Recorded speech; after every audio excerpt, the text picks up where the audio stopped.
Hello, tech enthusiasts, and welcome back to Tech Update News, your go-to source for the latest in the ever-evolving world of technology. Today, we've got a riveting topic that's been brewing at the forefront of global tech discussions. Tech will remain the economy's key growth engine. Fortune's Future 50 helps explain why. But before we dive into the intricate details, if you haven't already, make sure to hit that subscribe button and ring the notification bell. Our community is growing, and we want you to be a part of it as we unravel the complexities of the tech universe together. Every year, Fortune publishes the Future 50, a ranking of the world's largest public companies by their long-term growth prospects, co-developed with Boston Consulting Group. In this series, we assess trends related to the future growth potential of businesses. A small fraction of all companies are responsible for the majority of wealth creation in the stock market over the long term. A recent study of 28,000 U.S. firms shows that almost all net shareholder value created between 1926 and 2022 was attributable to only 2% of the sample, leading the pack in terms of total value generated over the entirety of the nearly 100 years studied are digital technology players, specifically the mama companies Meta, Amazon, Microsoft, Apple, and Alphabet, which now constitute more than a quarter of the value of the entire S&P 500. All five are currently among the 10 most valuable firms worldwide, with Nvidia and Tesla rounding out the stable of tech giants among the top 10. Across the Pacific in China, players like Tencent, Alibaba, and privately held ByteDance lead the valuation rankings, stumbling blocks for the tech sector. Recently, however, the growth promise of the technology sector has seemed less certain. In China, the government launched a crackdown on its tech champions and their superstar CEOs, enhancing data privacy measures and increasing its antitrust vigilance. Now, the CCP is putting pressure on digital entertainment players by severely restricting internet usage for minors. In the U.S., increased public scrutiny over the impact of social media, which is alleged to cause depression and contribute to social polarization, is putting pressure on players like Meta, while Amazon finds itself facing a landmark monopoly case. Rising geopolitical tensions are also affecting tech players, from the Biden administration doubling down on export controls of advanced chip manufacturing equipment to China, to the much-discussed TikTok ban,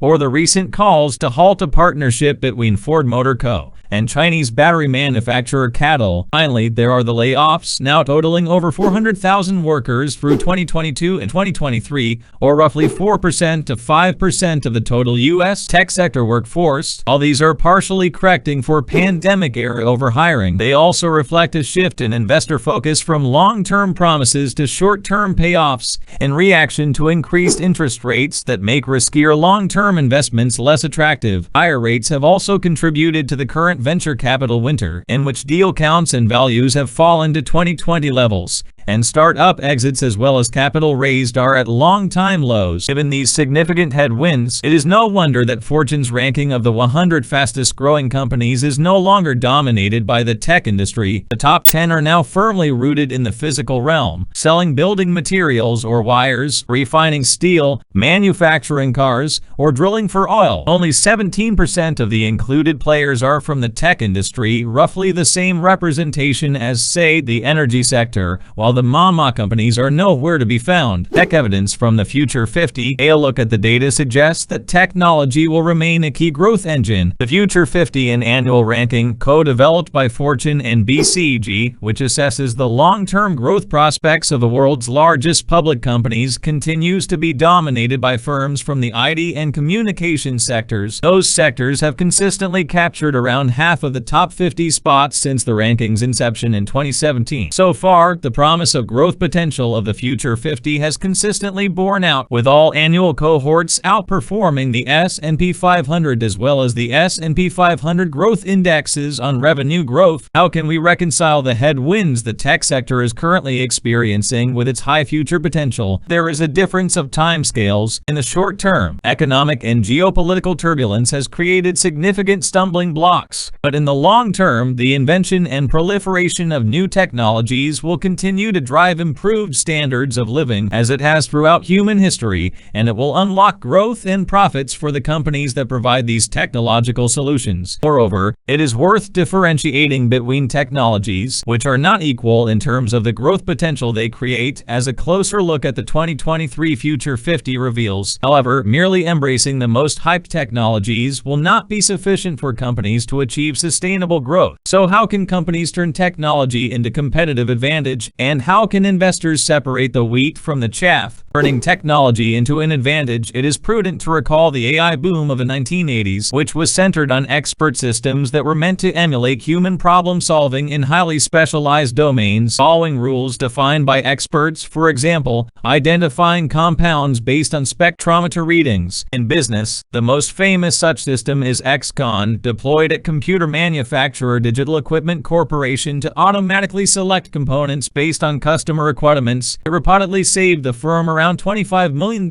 per year by reducing errors and enhancing the speed of the assembly process. As a result, corporations around the world began to develop their expert systems, and the hardware industry sprang up around these investments. However, most companies were unable to identify use cases for their systems or found that the costs of upkeep were prohibitive. As such, more than 300 AI companies had shut down or been acquired by 1993, ending the first commercial wave of AI. To create value, new technologies need to be embedded into specific applications and be accompanied by revolutions in operating and business models, which ultimately weave them into the wider social fabric. For example, a spark plug in isolation is not a revolutionary technology placed in an internal combustion engine that powers a car that is driven by a person. Within a society that has roads, traffic laws, and a culture of automobile use, it reveals its revolutionary potential. Similarly, the mama companies were able to turn the technology of the internet into mammoth valuations only by creating digital platforms and assembling an ecosystem of suppliers and contributors, as well as customers that used and benefited from them. This, in turn, required defining new ways of not just capturing, but sharing value among ecosystem participants, and developing new forms of leadership across the ecosystem that relied not on authority. We've uncovered fascinating insights together. We hope our channel has been a source of inspiration, knowledge, and entertainment. Your support has fueled our passion to delve into diverse topics, spark insightful conversations, and share valuable insights. If you found value in today's content, don't forget to give it a thumbs up. Share it with friends who might enjoy the journey too. It's in the comments below. Thank you, dear viewers, for joining us on this journey of exploration and discovery.